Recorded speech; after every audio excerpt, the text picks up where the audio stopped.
Hey guys, you're watching the Best Practices Show, where we take a look at the best business practices from the best dental practices all across the country. And we're going to dig deep into the whole image aspect of your practice and what your patients see. And I've got Dentistry's image expert today, and we're going to talk about secrets of photography in this ever-changing landscape. Janice Hurley. So you do not want to miss this. Do me a favor, grab a pen and hit the share button. We'll see you in a second.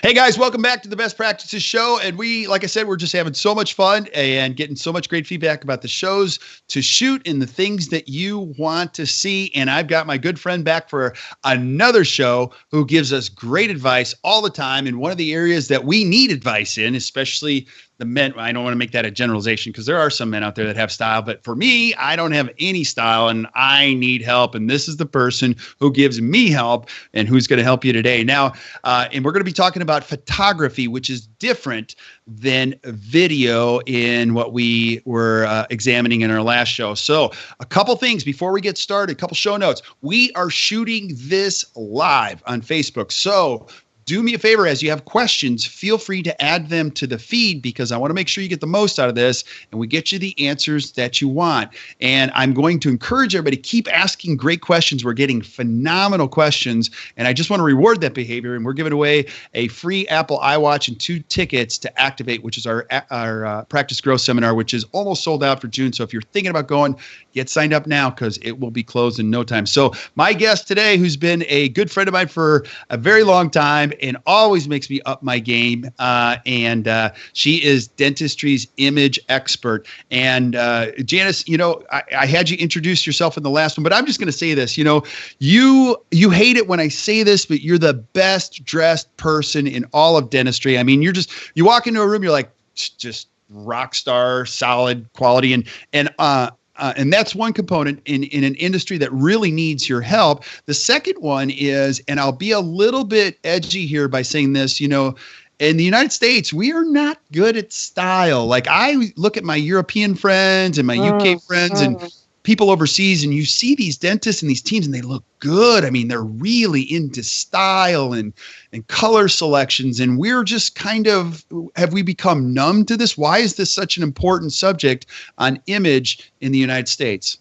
You're absolutely right. I was just speaking at AACD, and you could definitely tell who the Europeans were, right? You could tell who was from Germany, who was from the Netherlands, who was from Spain. And then unfortunately, oftentimes those of us in the US, we look sloppy. I would say that's the most common thing. And that I get asked all the time, how would I possibly implement a dress code? And the fact is, as a business owner, you have to figure out what the persona is that you want to emulate. You have to know what your brand is and be consistent with your team members.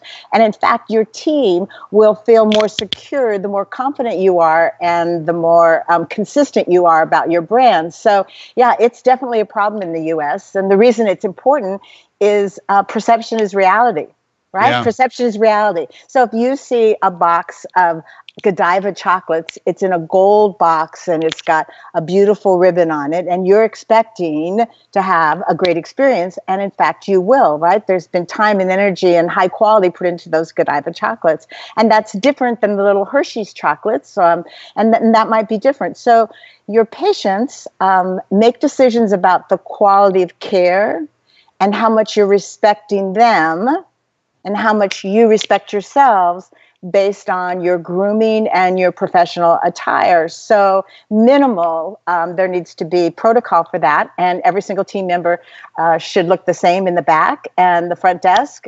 There's a choice between professional attire or scrubs or lab jackets as well. But you're right. You're absolutely right. That's one piece of it.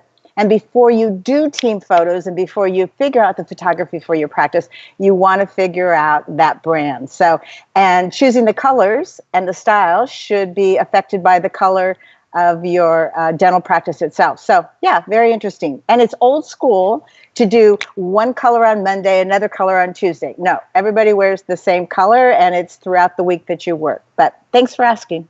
Yeah, and I'm going to continue to ask the tough questions too, because if I'm a dentist watching this, I'm like, Janice, I don't like confrontation. Like, how do I tell these, mostly females around me, don't dress like that? And I'll just say this, it's your business. You get to decide the image that comes from your business. And it's not wrong to have this in writing and tell your team members how to dress. I mean, great businesses do it all the time. You don't see people at the Apple store wearing a whole bunch of different stuff every day, do you? No. And if you go to In-N-Out Burger, everyone's wearing the same thing. You know when you're at In-N-Out Burger versus you're at Taco Bell, right? Right. And they didn't decide one day to wear the hat and another day to wear the apron. So you want it in writing, and I invite anybody, your listeners, to go to my website. Just Google my name, Janice Hurley, Dentistry's Image Expert, and there is a step-by-step guideline with some great photos that you can talk about with your team and decide where it is you want to go. So the first step would be to have a meeting with your team and say, I'm so sorry that I haven't been clear. I've let this lapse. It's not been a good indicator of what a strong leader I am or what my preferences are. So let's identify what is professional within our practice. And that goes from whether you chew gum or have the cell phone in office or whether you sit down with the patient. What is professional? And there's nothing wrong with implementing it and being consistent about it. And then a side note, before we talk about photographs, I think the doctor should pay for the uniforms from head to toe. That means the shoes, the socks. I think the doctor should pay for the loops. All the things that allow your team members to deliver quality care for your patients. It's gonna make you money. It doesn't cost you money. It makes you money. So we're all about best practices, right? Yeah, and I totally agree with you. You can't look at these things as costs, they're investments, because you will find team members work hard and they live oftentimes paycheck to paycheck. So if you ask them to do this on their own, they're going to do it within the best budget they have, and it may not be to your standards. So just pay for it, be happy that you did, and be proud that you're investing in these people. So now the photography thing, photography is changing every year. Like, you just got back from the AACD. You see this, like, photography is not just photography anymore. Now it's a whole art and science. And so you're getting to watch the ever-changing landscape of photography. And what do we need to know about this? And why is photography so important now in dentistry more than ever? Oh, yes. It became so exciting with digital photography. So many times offices will have these great cameras and these great lenses in the office because they're taking before and after of patients' of headshots or their dentistry. And now what you want to make sure you're doing is projecting the right image through photography for your practice. So old school, Kurt, used to be long text that was written out on your website, right, that nobody read, and they're certainly not going to read now. And it said, we're a warm, welcoming practice. We want kids, so on and so forth. So instead, now you make sure to stage a photo with a professional photographer or somebody who's really, really good in your practice. They better be just about professional level. And you stage that photo of your doctor with the children, and those children have smiling faces. So it's much more about the warm, happy look on their face than it is long text. People just aren't going to read the text. They're going to look at that photo and decide whether to investigate you more or not. In fact, the average patient who hasn't selected you yet will look at 5 different dental sites, whichever 5 come up on the first page. And when you make sure to have a great photo, when they first click on that first page, that's what you want to do. And the other thing, Kurt, is making sure that you're checking to see what your website looks like on the mobile app, because that's where about 75% of people are checking you out. It's on their phone. They're not going back home to their computer. So very, very important that your photos are higher level. They're going to be done as well as a stock photo would be done, but you don't want to use all stock photos anymore because we quickly recognize them. And so we want to make them more personal. Yeah, I get to see the same stock photos on hundreds of dental websites, and this must be the most popular patient of all time. So, and I'm joking, of course. Now, you know so much about photography. How did you get into this? Like, how did you get involved with photography? Because you really have become an expert in this area. Thank you. Yes, I think one of my proudest moments was to have my client, Dr. Jeff Berger. I took his photo when I was on the cover of the Progressive magazine, so that was a highlight. But I started about 7 years ago when my youngest daughter, Melissa Hurley, was competing at the CrossFit Games, and she was brand new. She was on a team that was on the lower level, and though there were professional photographers there, they wouldn't be taking her photos. So I wanted her to have documented photos of these great moments. And as I started doing that year after year, a couple things happened. One is that I'm always going to up my game to the highest, best level that I can, because I always want the best results. And then, sure enough, in 2014, her team won the games. So ESPN had her all over the screen. They had all these professional photos, but they used one of my photos in their program for 2015. So I'm really proud of photography, and I use it with my clients. I use it with my clients for before and after photos when they come to San Diego and have makeovers done with me.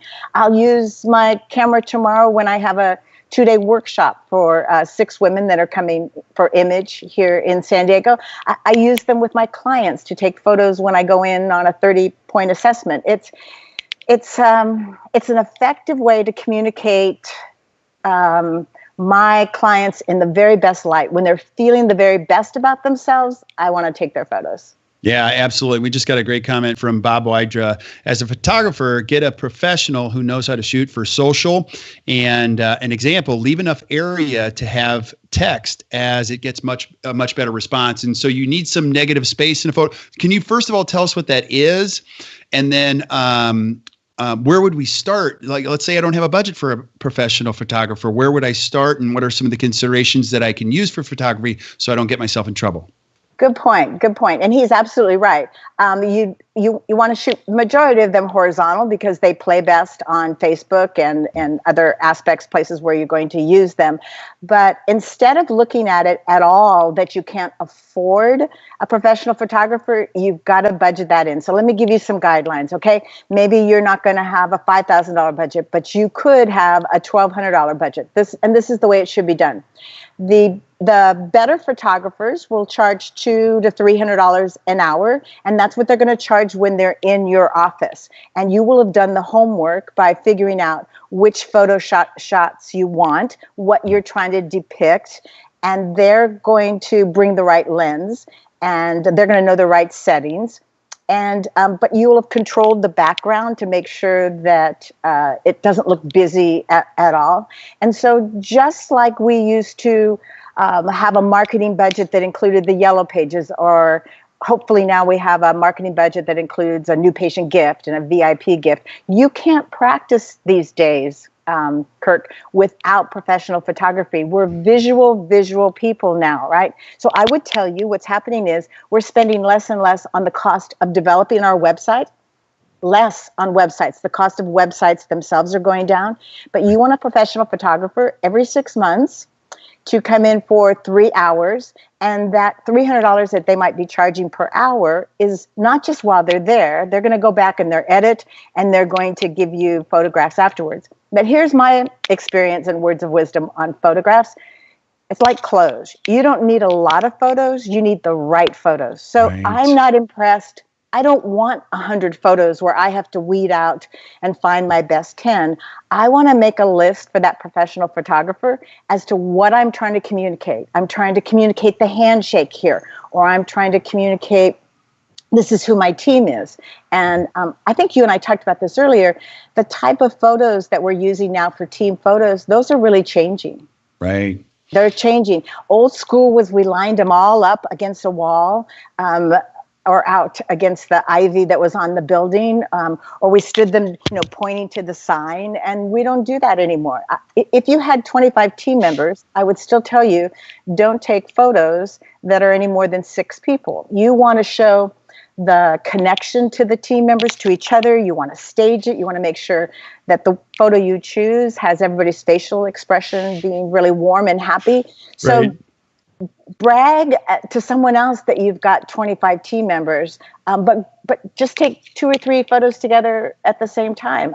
Yeah. Extremely impactful. That's old school to line everybody up. It is so, I'm just laughing out loud to myself when you say that, because I can't count the number of dental team photos that the temp was there that day, and she's got her scrubs on and she looks like this. Do you know what I mean? Yeah. And then the other one that you mentioned, I saw a dental team, they had 25, 30 members, and you could see some of the faces had been photoshopped, like it's so pathetic. Like, come on, we're smart enough. And because, it potentially, you're going to change some of these faces, and so I think those are great rules of thumb when it comes to photography. And really, I've heard this, is this true?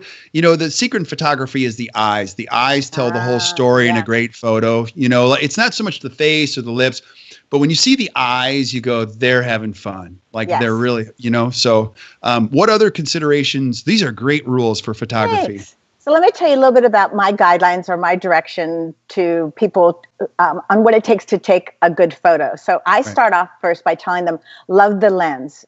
So right now I'm looking into the lens that you're videotaping, and I'm not looking down at your face, but I'm looking at the lens. And as long as my mind is thinking warm, wonderful thoughts, which is, I love this experience, this is so much fun, my eyes will communicate that. So instead of thinking about smiling with your mouth, think about smiling with your eyes and being happy, and your face will follow suit. All right. So that's the first tip. That's great. The second tip is whatever is closest to the camera will look the largest.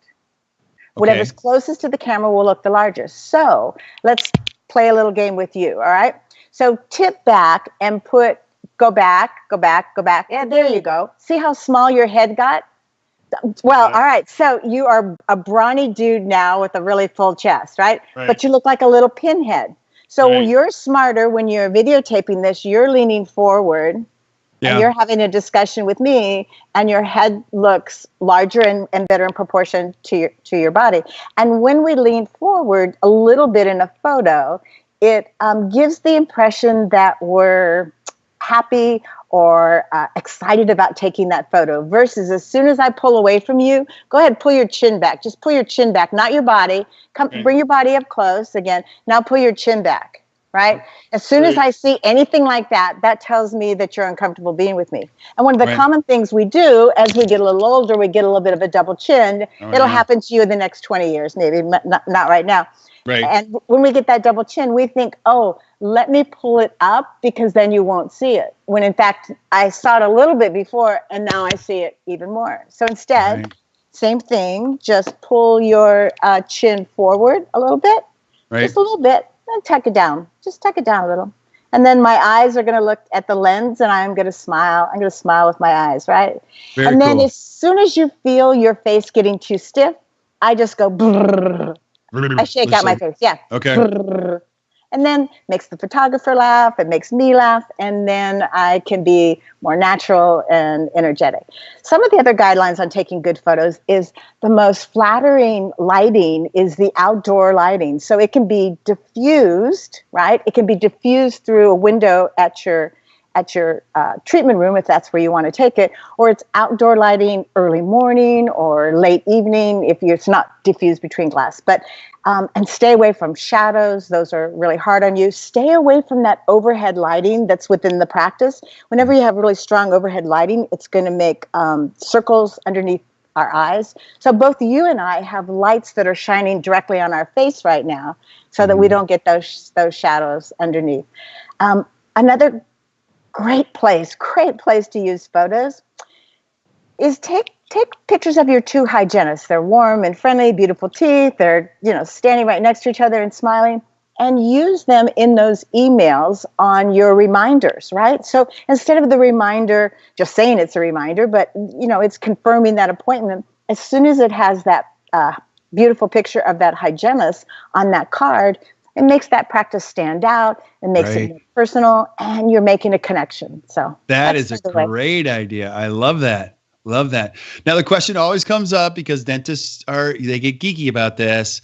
Do I start with my phone? Do I move to an, SLR camera? Like what, just give us some very simple thoughts on how do I get started and how do I get better? Sure. We talked earlier about video, and it's perfectly fine to use your iPad or use your iPhone to take video. When it comes to photography, you're not going to get high enough resolution. So it's a professional photographer. There are the right cameras, the right lens, and they'll know the difference. A really important place, Kirk, to have a professional photograph done is the curb appeal of your practice. So I just got through speaking at, I think, 5 different conferences in the last 4 weeks. And each time I pulled up a dental practice randomly that I knew was going to be at the conference, and I went to the photos that they had, and they had one of 2 things. They had not claimed their Google site, so it's an aerial photograph or satellite photo of their street, something very unattractive, and that's what's put right there on their Google site as being the exterior of their building. Or they had taken a photo that was very unattractive of their building, even though they had a good-looking building, because they took it at the wrong time and with the wrong lens. So first impression, lasting impression, extremely important. So that's not where we're going to save money. So I think you're going to make more money attracting the right type of patients with a professional photographer than you are buying one more gadget or instrument that you don't get to use for the type of dentistry that you want if you don't attract the right type of patients. Right. And what you're really talking about is being intentional about what people see when they look at your practice. Now, you mentioned this last time in health grades, you can upload video proactively. Can you do this with photos? And would you also do this with like a Yelp? Because a lot of dentists don't proactively populate a Yelp site. They just let it get populated. Good point. Is that true or false to do it with? True. So true. Okay. So it's all those review sites, whether it's health grades or Yelp or Google or Yellow Pages or whatever is popular in your area where people go that come up in reviews. If you don't put in your own really good headshot into that, and it needs to be nice, cropped, nice and tight, so it takes up about 75% of that space, they're going to put a black silhouette there. So that means that patient that's trying to choose you over the next doctor, I'm choosing somebody that feels good enough about themselves to have a headshot. So that's very important. Don't skimp on that, and have fun. And you can project anything you want. You can look as warm and friendly as you want, and know that there's nothing wrong with a lab jacket. A lab jacket won't scare patients away, but a very stern face, or if you're nervous about that camera, that's what scares people away. Yeah, and then I'm going to ask you this question too. Suit and tie for men, because you do see these stuffy pictures. What is your professional opinion about these headshots of the dentist and the team? Do you have an opinion on those? You're always asking yourself, who is my audience and how do I want them to perceive me? Right. Do you hear that? That is what you ask yourself when you're going to do. That's what I asked myself before I got dressed for my time with you today. Who is my audience? And how do I want them to perceive me? So if I live in an area of San Francisco, that's the business district, and that's where I want to draw my patients from, then I might wear, if I'm a male dentist, I might wear a shirt and tie. If it's more cool and contemporary, I'm in Palo Alto. As a female, I might not wear a jacket at all. I might wear a bright colored dress. Still, again, the most important thing is that you feel really comfortable in that, but never a golf shirt, and always make sure that the clothes fit really well and that the coloring that you're wearing looks good on your skin tone and it looks good on the colors that you've chosen for your website. Okay, and I have another one for you that I do get. This is a good question that I get. You walk through a dentist's office and you can see some people subscribe to having teeth everywhere. Look at what we did here. Well, and then others don't do that. They are more focused on the patient's story and the overall picture. Like, do you have an opinion on that? Because there are offices, you've been in them, where it's teeth everywhere. There's teeth on the walls as far as you can see. What do you suggest on that type of photography? You know, you're right. It's changing. What we used to do is the retracted teeth and then the after photos, and we'd had books in the reception area that would show all of that. And number one, most patients have no idea what they're looking at on the before. And oftentimes if you don't show or say before and after and have the rest of the teeth restored to immaculate consideration, I wouldn't be showing those.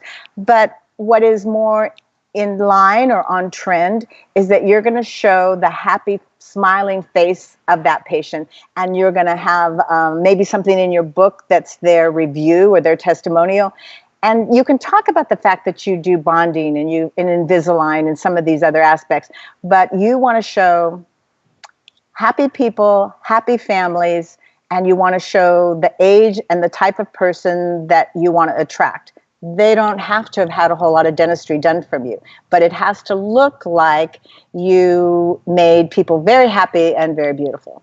Right. And you don't have to purposely make the first before shot a mug shot, because you see some dentists do that. They do the mug shot, and then the patient's all glorious and happy. You lose credibility when you do that. When you do the before and afters, you want to make sure if it's a woman, their lipstick was the same color. You want to make sure it's taken with the exact same backdrop. You want to make sure that the head is tilted or straight the same way, has to be cropped. In order for us to believe you, you can't do a bad job on the before and then Photoshop the after. Yeah, absolutely. So, and then others, if I'm watching this and I haven't invested in photography, what are some other things that I might want to consider? Start small and go online to see what professional photographers and the type of photos that they've taken. So I'd rather you shorten the time that you use someone, but who doesn't have $600 to attract 600 more patients? And, right.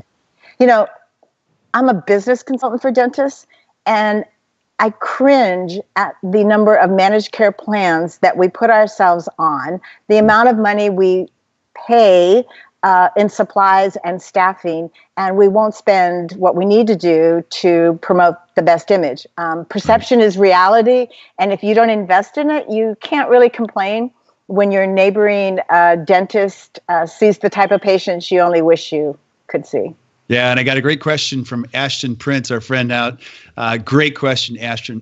He asked this: how often do you suggest changing the photos or layout to stay with the trends? Also, so patients and prospective patients don't continually see the same photos. What do you suggest? Yeah, I suggest you take photos, lots of photos, every 6 months, and give them to the person that's managing your social media footprint. And on your website, change them out at least once a year. That's what I would be doing. But right. I'm taking them every 6 months. Right. So and then I've got this large group to draw from. Okay, now I'm going to ask you this too. How do I research finding a good photographer? I don't know. Where do I start? Like, there's a lot to choose from. You type in photographer in your town, you're going to see a ton. Yes. And the beauty, though, is they're going to have their library listed, and you get to see the type of work that they did. So I recently hired a photographer when I spoke at the Western Regional Dental Conference. I knew that this was a course where I was going to have over 500 people in the class, so I thought it'd be a great opportunity to take photos. And I was able to look at the type of photography that she did. I sent her a couple examples of the type of photography I wanted. So if you've seen good photos from anyone else, give your photographer kind of a heads up and some guidelines. So the more that you can guide them, the better. But I don't think we're going to struggle as much with not finding the right photographer, because just like you said, there's so many out there. I think we're going to struggle making the time, putting it on our calendar, and taking that leap of faith. So if you do your homework, which is you've decided what it is you want to project, when you have scheduled the patients and you can show the photographer what type of end results you like. So for example, I like a settings on my camera such that the patient and the face of the patient is very clear and in focus. And I like the settings on the camera such that it's more buttery in the background, so that the focus is here. If you happen to like everything in focus, then that's what you want to show your photographer. So if you don't get good results, can I be brave enough to say you probably didn't do the work? Please. Yeah, absolutely. Now, I don't mean to get mired down in the weeds, but I do get this question too, when it comes to consent with photos, because everybody asks that. Do you ask? Do you have a form? Do you do the beginning? What about social media considerations for consent? Can you just speak to that? Sure. When your patient arrives, you have them sign a universal form that allows you to use their image in all of your marketing materials, and they know that that's what you're going to be asking them to do, and they also know that you're going to only put them in the very best light. So, right. Yeah, I have them sign it before we even start. Before you even Is start. that helpful? Yeah, that is helpful because you just can't take these photos and use them. You now need even team members. Do you need team members' permission to use them too? And I think that, okay. And it's simple enough, right? You just have the form. It shouldn't be too complicated and mention attorney and lawyer too many times. That'll scare any of us away. So anyway. Absolutely. Yeah. And with the, again, this ever-changing landscape of photography, we just know that it really works. You hear about this all the time. Visual communication is just completely trumping everything. And so as a dentist or as a team member or as a professional nowadays, photography is just a cornerstone. So I do want to ask you this because this is such good information. If I'm struggling with where to start, Janice, how do I get a hold of you? How does this work? You do a head to toe on practices where you'll come out and take a look, not only at the photography, but how they dress, their overall grooming habits. Like, you have a good way of saying the difficult stuff that nobody wants to talk about. You're like, I don't want to bring this up. Let's just have Janice bring it up. And you'll do it in a very thoughtful, considerate way, which people won't get offended, right? Thank you. Yes. My whole goal is that when you're around me, you feel better about yourself, and you've been able to ask the questions and follow through on actions that would make you feel more comfortable. So I do a 30-point assessment on site. So it's on site. I'll travel to your practice. The first half of the day are no patients, and I have reviewed your website, and I've talked with the doctor about the areas of interest that they might have, and they want to make sure we focus on, work with the team on that.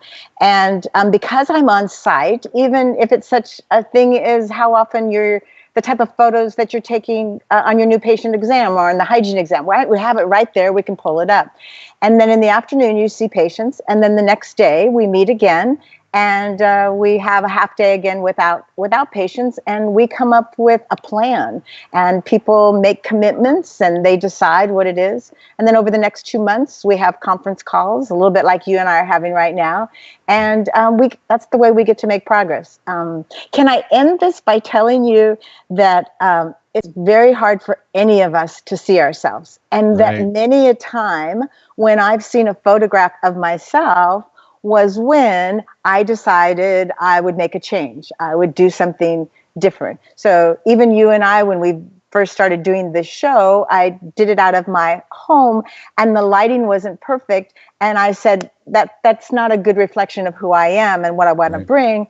So I have studio time, and the same thing applies with your team. I would ask you to just take a photo from head to toe over the next 4 days at your dental practice and let everybody see themselves. So front, side, and back. Am I projecting the most professional image possible? And photographs don't lie. You're just now seeing what everybody else sees. So thank you so much for having me on. You're so generous to host me. Well, you've always been a good friend. You're very thoughtful, and you truly are brilliant on all of these things that we desperately need help with. And I'll just say this about this profession that we love so dearly. You would hope people don't judge a book by its cover, but they do. They absolutely do. Yeah. And so you want to make sure the cover of your book is a good reflection of what's inside, right? Exactly. That's exactly it. You summed it up beautifully. Well, I'm just very grateful. So, if you have questions for Janice, please reach out to her. We put a link to her website right in here. At the very least, if you're just struggling, just have her take a look at everything. Me.